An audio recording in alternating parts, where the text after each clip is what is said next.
mudou no final do século V para o começo do século VI.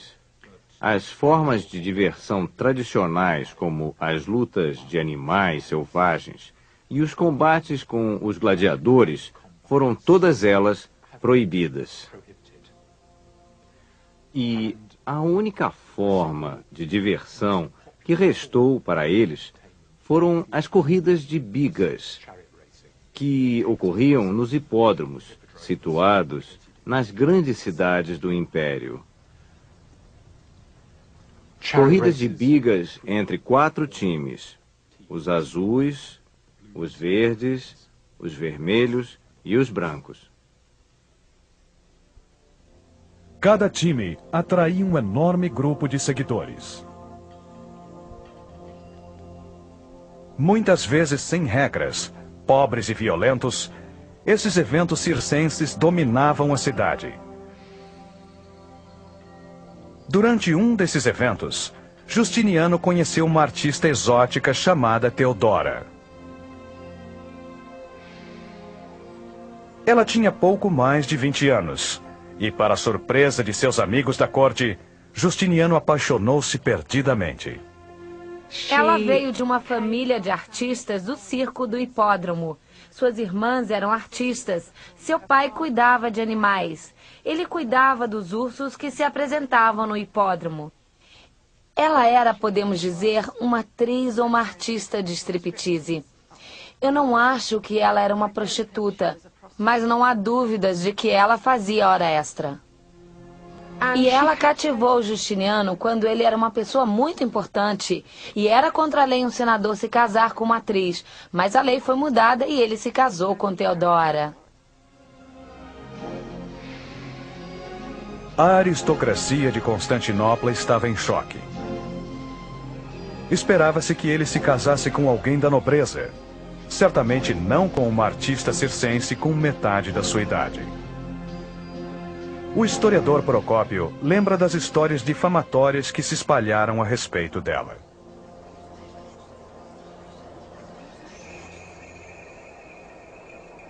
Teodora se deitava no chão com o rosto para cima. Os serventes espalhavam grãos de cevada pelo seu corpo e gansos especialmente treinados retiravam um por um. Frequentemente ela ia a festas onde cada um levava sua própria comida com 10 jovens homens ou mais. Todos no auge de sua forma física e com o objetivo de fornicar. Ela se deitava com cada um deles por toda a noite, deixando-os num profundo estado de exaustão. Procópio.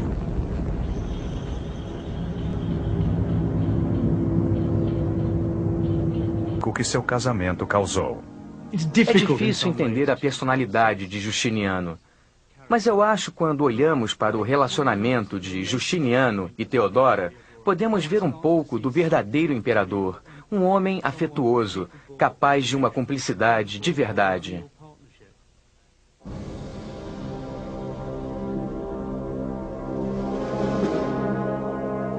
Em 527, Justino morreu.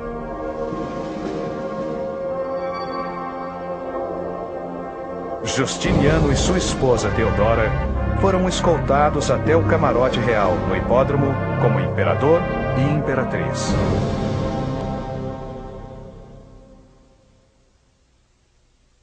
Escondam-se em seus apartamentos caso descubram que vocês são mortais.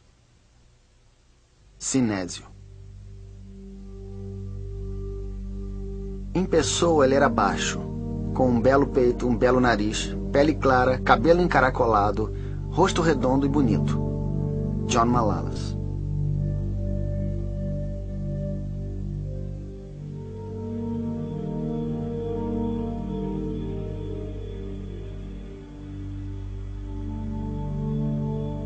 Justiniano voltou-se para o mundo fechado e secreto da corte imperial.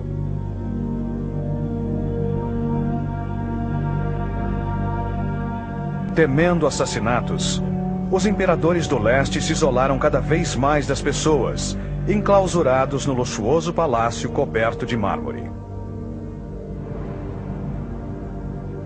Constantino construiu um palácio em Constantinopla, mas é claro, tinha aumentado. Então, na época de Justiniano, deveria cobrir uma grande área. É um grande complexo de salas, salas de audiência, apartamentos privados, habitados por uma variedade de oficiais do Estado, eunucos, escravos, serventes, todos os tipos de assistentes. E tinha uma passagem privada para o hipódromo, para que o imperador pudesse ir para o seu camarote real.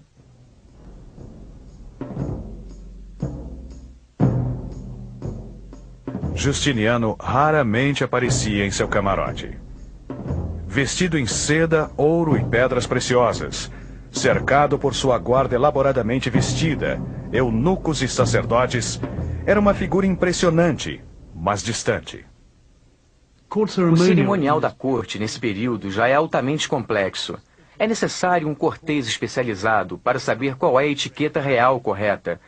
Justiniano e Teodora eram ambos rigorosos em relação a cerimoniais da corte. Acho que parte porque eles se preocupavam com sua segurança, mas também porque ambos vêm de posições sociais insignificantes e precisavam usar o ritmo e a estrutura dos cerimoniais da corte para enfatizar suas posições e para manter a barreira entre eles e a aristocracia romana e assassinos potenciais.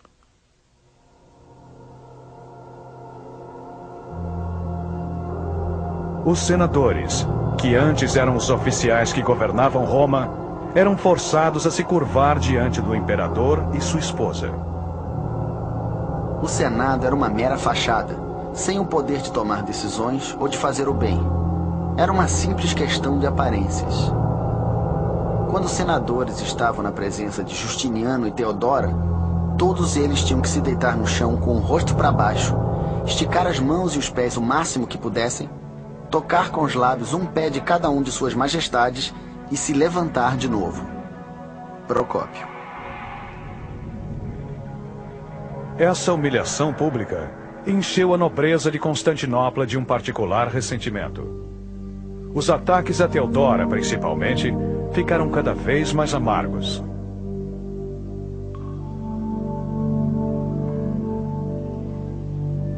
Para as necessidades do seu corpo, ela devotou uma atenção desnecessária. Ela tinha muita pressa para se banhar e pouca vontade de sair.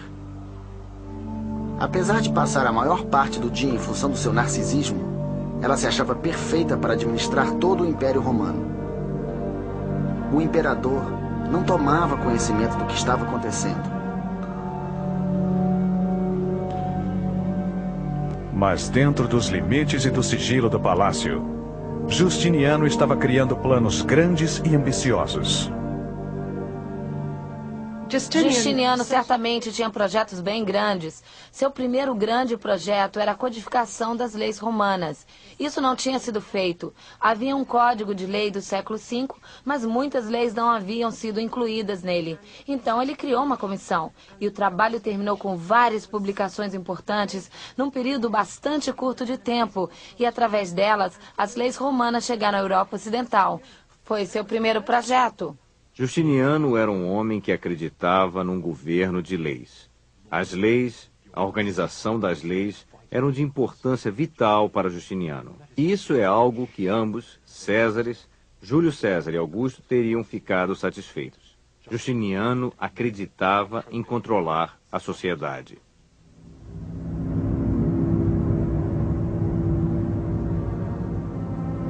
Nos 2 séculos seguintes ao batismo de Constantino, o Império Romano se transformara de um império pagão em um império cristão. Justiniano estava ansioso para impor códigos morais rigorosos ao seu povo. O imperador baixou um decreto proibindo o jogo nas cidades, pois descobriram jogadores em Constantinopla que estavam se envolvendo em blasfêmias medonhas. Suas mãos foram cortadas e eles foram expostos em camelos. Muitos homossexuais foram presos e morreram após terem seus órgãos genitais amputados.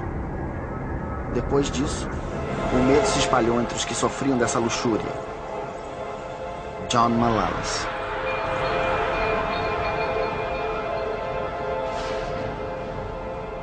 Justiniano tentou acabar com as atividades ilegais das facções circenses. Mas foi longe demais.